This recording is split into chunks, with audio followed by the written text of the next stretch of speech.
राधे राधे दोस्तों, आप लोग की पढ़ाई कैसी चल रही है। आई होप की पढ़ाई अच्छी चल रही होगी आपकी। और पहले ही आप गोल बना के रख लीजिए कि आपको कैसे पढ़ाई करनी है, कैसे नहीं करनी है। और 3 टॉपिक मेरे क्लियर हो चुके हैं, आप लोग देख सकते हैं। और उनके अगर आपको नोट्स चाहिए हो तो मुझे कमेंट बॉक्स में बता दीजिएगा। ये मैं कोलबर्ग की नोट्स बना रही थी।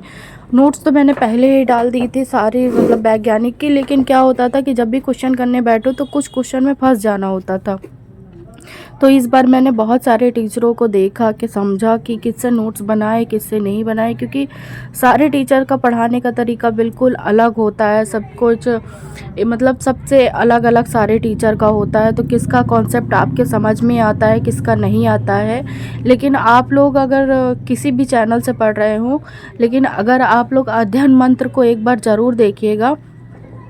और उस ये देखिए, मैं उन्हीं का ही एक खोल के बैठी थी, लेकिन फिर मुझे लगा कि शायद ये PYQ करवा रहे हैं प्रैक्टिस सेट, तो इसलिए फिर मैंने हटा दिया था। और हटाने के बाद फिर देखा तो सचिन सर के 2-3 वीडियो पड़े हुए थे, तो मैंने कहा चलो इन्हीं से ही नोट्स बना लेते हैं। तो नोट्स बनाया तो है मैंने। और मेहमानों का अभी भी आवागमन लगा हुआ है मेरे घर में। पढ़ने में इतनी ज़्यादा दिक्कत हो रही है, फिर बच्चों की भी छुट्टी हो जाती है तो इतना ज़्यादा डिस्टरबेंस हो जाता है कि क्या ही बताएं। तो अब मैं सोच रही हूँ कुछ दिन में मैं भी लाइब्रेरी ज्वाइन कर लूँगी, ताकि पढ़ाई अच्छे से हो पाए। डिस्टरबेंस के बीच आप कितनी बार मना करेंगे, और बहुत ही ज़्यादा डिस्टरबेंस होती है। आप मना भी नहीं कर सकते, सामने वाले को समझ भी नहीं होती है कि पढ़ रहे हैं तो वो बंद कर दे, लेकिन नहीं, कोई मतलब नहीं है। उसको ऐसा लगता है कि बस ऐसी फालतू का सब कुछ चल रहा है। तो ये मेरी नोट्स एक पेज की बन गई थी, दूसरे पेज की हम बना रहे हैं। आप सचिन सर की वीडियो से भी बना सकते हैं, गुरुजी वर्ड से भी बना सकते हैं, और अध्ययन मंत्र से भी बना सकते हैं। और अध्ययन मंत्र के जो सर हैं रोहित सर, वो बहुत ही बढ़िया तरीके से पढ़ाते हैं। मुझे उनका कॉन्सेप्ट बहुत अच्छा लगता है। सबसे बढ़िया चीज़ है कि वो ट्रिक से पढ़ाते हैं।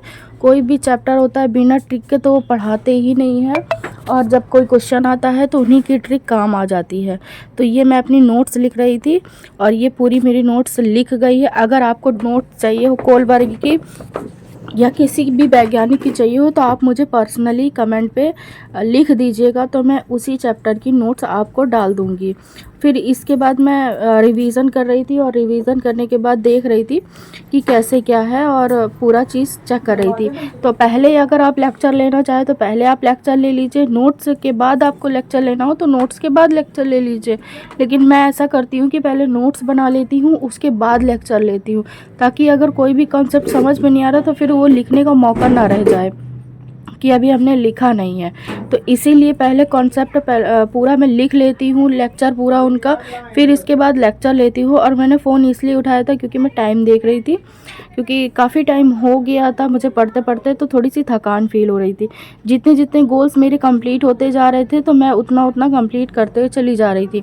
उसके बाद मैं रिवीज़न करने बैठ गई थी कोलबर्ग का, और ये मैं पूरा रिवीज़न कर रही थी। और आप लोग भी ऐसे रिवीज़न कर सकते हैं हाइलाइटर के।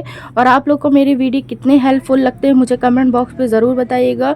और आपको कोई भी क्वेश्चन में डाउट हो तो आप मुझसे कमेंट बॉक्स में पूछ सकते हैं। और सीटेट में 130 प्लस लाने की पूरी कोशिश करिए आप लोग भी, और मेरी भी पूरी कोशिश है कि 130 प्लस आए। इसीलिए मैं दिन रात मेहनत करती हूँ, और शायद मेरी ये दिन रात मेहनत बिल्कुल माटी के भाव चली जा रही है इस टाइम, क्योंकि मैं किसी को भी मना नहीं कर पाती। बहुत ही ज़्यादा डिस्टर्बेंस होता है मेरे घर में, क्योंकि बच्चे हैं, और त्यौहार तो चला गया, कुंभ भी चला गया, लेकिन मेहमानों का आवागमन अभी नहीं बंद हुआ है, जिस वजह से बहुत ही ज़्यादा डिस्टर्बेंस है। और देखिए ये कोलबर्ग का वो है, PYQ है। और फिर से मैंने खोला कि चलो इसमें PYQ थे, तो मैं इसी से PYQ कर लेती हूँ। तो फिर मैंने जब इसको खोला तब मुझे पता चला कि ये तो थ्योरिकल ही पढ़ा रहे हैं, ये PYQ नहीं है। तो फिर मैंने क्या हुआ कि मैंने जब प्रैक्टिस सेट लगाया तो मुझे एक क्वेश्चन गलत हो गया। तो फिर से मैंने क्या किया कि इनकी थ्योरी फिर से देखा, तो प्रैक्टिस सेट तो फिर मुझे मिल गया था इनका, जो कि देखिए 50 क्वेश्चन का था। और आप लोग भी जैसे जैसे मैं सर्च करती हूँ आप लोग भी ऐसे सर्च करके देख सकते हैं। पहले इन्होंने हल्की सी थ्योरी बताई थी, फिर इसके बाद PYQ लगा रहे थे।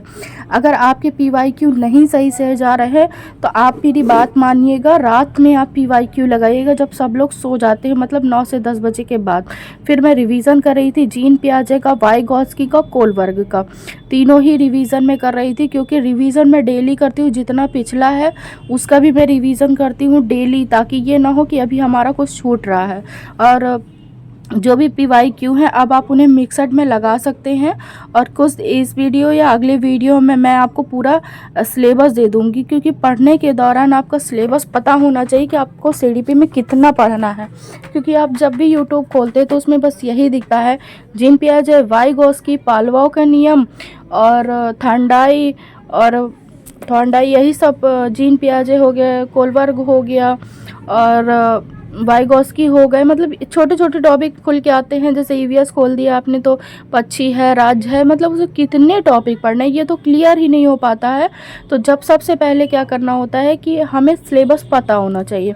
तो मेरे मन में भी अचानक से क्वेश्चन आया कि मैंने इतने सारे टॉपिक पढ़ लिए हैं, अब मेरा ऐसा कौन सा टॉपिक है जो बाकी है, क्योंकि बिना जानकारी के तो आपको पता नहीं चल पाएगा। तो मैंने पूरा सर्च किया, इसके बाद ही मैंने नोट्स बनाई है। बहुत ही ज़्यादा मुझे आसान लग रही है पढ़ाई। चलिए आप मिलते हैं अगले वीडियो में, बाय बाय।